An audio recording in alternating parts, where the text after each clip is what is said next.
नमस्ते, electric drives नेपालमा तपाईहरुलाई फेरि पनि स्वागत छ। सेगवे को 9 बुट E100 को रिभ्यू त तपाईहरुले पक्कै पनि हेरि नै सक्नुभयो होला। आज चाहिँ हामीले तपाईहरुको अगाडि सेगवे के E125 लिएर आएका छौं। E125 E100 भन्दा कसरी डिफरेन्ट छ त र के कुरा अपग्रेड भएर आएको छ यो जान्नको लागि फुल भिडियो हेर्दिनु होला।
मा 2 kilowatt tailored lithium ion battery छ र यसले फुल चार्जमा 120 किलोमिटर सम्मको रेन्ज दिन्छ। र यसमा स्पेशल कुरा के हो भन्दा अहिले चाहिँ बस मोटर फिट भएर आएको छ जसले 3600 वाट सम्मको चाहिँ म्याक्सिमम पावर प्रोड्युस गर्छ, जसले गर्दाखेरि तपाईहरुले यो स्कुटर निर्धक्क भएर चलाउन सक्नुहुन्छ।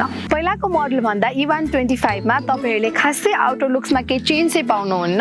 यहाँनिर हेर्नुहुन्छ भने सेगवेको ब्याजिङ गरिएको पाइन्छ। यो आउटर लुक्समा स्मुथ फिनिश छ र यहाँ चाहिँ एलईडी मैट्रिक्स हेडलाइट छ भने यो साइड लाइट चाहिँ यहाँ इन्टिग्रेट भएको छ र यो फुल एलईडी प्यानल चाहिँ मिनिमलिस्टिक देखिन्छ। इमर्जेन्सी कन्डिसनमा तपाईले हैजर्ड लाइट पनि यहाँबाट बाल्न सक्नुहुन्छ भने राम्रो कुरा के हो भन्दा यसको हेडलाइटलाई पनि तपाईले अटो एडजस्ट गर्न सक्नुहुन्छ, जुन भनेको बेलुका हुँदै आएपछि यो हेडलाइट आफै बल्छ। फ्रन्ट लुकको कुरा सकेर अब हामी ब्याक लुक तर्फ लागौं। तपाईहरु यहाँ देख्न सक्नुहुन्छ यहाँ 9 बुट भनेर ब्याजिङ गरिएको छ। त्यसै गरेर यहाँ एलईडी स्लिट ब्याकलाइट पनि पाउन सक्नुहुन्छ भने यहाँ तल पहिला E100 भन्दा फरक यसमा मोड गार्ड पनि फिट भएर आएको छ। त्यसै गरेर अगाडि पछाडी डिस्क ब्रेक छ भने यसमा 12 इन्चको टायर छ जसले गर्दाखेरि हिलो बाटोमा स्किड हुने चान्सेस चाहिँ कम हुन्छ। E100 भन्दा यसको व्हील बेस ठुलो छ, दैट इज 1253 मिलिमिटर, जसले गर्दा पिलियन बस्दा पनि राइड कम्फर्टेबल नै हुन्छ। यहाँ पछाडी पिलियनको लागि ग्र्याब रेल पनि दिएको छ र यो रिट्र्याक्टेबल फुट रेस्टले पनि पिलियनलाई अझै कम्फर्ट प्रोभाइड गर्छ। यसको ग्राउन्ड क्लियरेन्स 135 मिलिमिटरको छ, जुन E100 भन्दा 5 मिलिमिटरले बढी छ र अफ-रोड परफर्मेन्स र सस्पेन्सन पनि ठिकै लाग्यो। यो 3600 वाट र 1200 न्युटन मिटर टर्क जेनेरेट गर्ने मोटरको पावर टेस्ट गर्न पिलियन राखेर टेस्ट गरिन्। मोड 3 मा उकालो सजिलोसँग तान्यो। तपाईहरुलाई थाहा नै छ उकालोमा ब्याट्री अलि बढी कन्ज्युम हुन्छ, but looking at the bright side regenerative ब्रेकिङले गर्दा थोरै भए पनि पावर जेनेरेट हुन्छ। यो स्कुटरको डिजिटल ड्याशबोर्ड भइहाल्यो। यहाँनिर करेन्ट स्पिड, टाइम, मोड, त्यसै गरेर ओडोमिटर, ब्याट्री पर्सेन्टेज यहाँ देख्न सक्नुहुन्छ र मलाई यसको बटन क्वालिटी एकदम प्रिमियम र राम्रो लागेको छ र यहाँनिर डबल क्लिक गरिसकेपछि चाहिँ बुट स्पेस खुल्छ। अरु स्कुटरको कम्पेरिजनमा यो स्कुटरको बुट स्पेस अति नै ठुलो र इनफ नै छ। यसमा फुल साइज हेलमेट अटाउनुको साथसाथै अरु खतरा कुतुक सामान राख्छु भन्दा पनि अटाउँछ र यो चाहिँ 22 लिटरको छ। त्यसै गरेर यो बटनलाई पुल गरिसकेपछि अगाडिको ब्याट्री कम्पार्टमेन्ट खुल्छ, जसको बारेमा हामी एकैछिनमा कुरा गर्ने छौं। र त्यसै गरेर तपाईले यो स्कुटरको साथमा एउटा यस्तो प्रिमियम किट पाउनुहुन्छ, जुन हेर्दा झोला नै अति नै राम्रो देखिन्छ। यसलाई खोलेर हेर्दा हामीले फर्स्टमा एक्स्ट्रा की पाउँछौं। त्यसै गरेर यहाँ टुलहरु पनि पाउन सकिन्छ र यसमा स्कुटरको चार्जर पाउन सक्नुहुन्छ। यसलाई खोलेर हेर्दाखेरि चाहिँ यस्तो देखिन्छ भने यसको बिल्ड क्वालिटी मटेरियल एकदमै राम्रो छ र एकदम स्ट्रङ पनि देखिन्छ। यहाँनिर हुक छ जहाँ तपाईले आफ्नो खतराको सामानहरु ब्यागहरु अड्काउन सक्नुहुन्छ भने यहाँ चाहिँ एउटा पकेट छ जसमा तपाईले आफ्नो फोन चार्ज गर्न सक्नुहुन्छ या बोतलहरु यताउति पनि राख्न सक्नुहुन्छ। त्यस्तै गरेर यो स्कुटरको लेग स्पेसको कुरा गर्नु पर्दाखेरि चाहिँ म जतिको मान्छे बस्दाखेरि यतिको स्पेस चाहिँ रहन्छ। यहाँनिर चाहिँ ब्याट्रीको कम्पार्टमेन्ट छ यसलाई फुल चार्ज हुनको लागि चाहिँ 5 देखि 6 घण्टा लाग्छ र यो चाहिँ रिमुभेबल ब्याट्री हो जसलाई तपाईँले आफ्नो घरभित्र लगेर पनि चार्ज गर्न सक्नुहुन्छ र यो ब्याट्री अलि हेभी भएको कारणले चाहिँ अलि यताउति राख्न चाहिँ डिफिकल्टै हुन्छ।